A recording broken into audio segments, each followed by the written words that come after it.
नमस्कार चिक्की गाइड को आपण को स्वागत।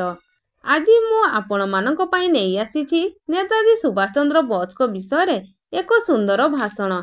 आपण जदि सब्सक्राइब करि नाहंती तेबे चैनल टी को सब्सक्राइब करि दियंतु, कारण आपण एमिति नुआ नुआ वीडियो देखिबा पई पाइबे आम चैनल रे। सम्मानीय सभापति महोदय, पूज्य गुरुजी और गुरुमा वृंद एवं एठारे उपस्थित थिबा मोर बड़ भाई और बड़ भौणी माने, आजिर एही पवित्र दिवस रे मते किछि कहिबार सुजोग मिलिथिबारु मु निजकु धन्य मने करूछि। आजि होउछि जनवरी 23 तारिख 1897 मसिया। आजिर दिन रे नेताजी सुभाष चंद्र बोस ओडिशार कटक ठारे जन्म ग्रहण करिथिले। तांको पितांको नाम थिला जानकीनाथ बोस एवं मातांको नाम थिला प्रभाती देवी।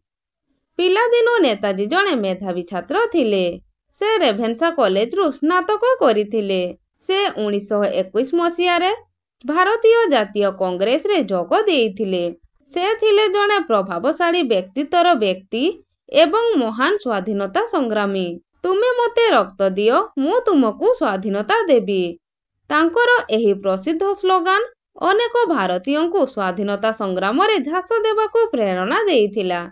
से जर्मनीर बंदी भारतीय मानकु नेई आजाद हिंद फौज गठन करिथिले। तेबे पिला माने तुम मानकु एई छोटिया भाषणटी किपरि लागिला कमेंट माध्यम रे जणाइबा सह भिडियोटी को लाइक करिया पई भूलिबे नाही। रहुची जय जगन्नाथ।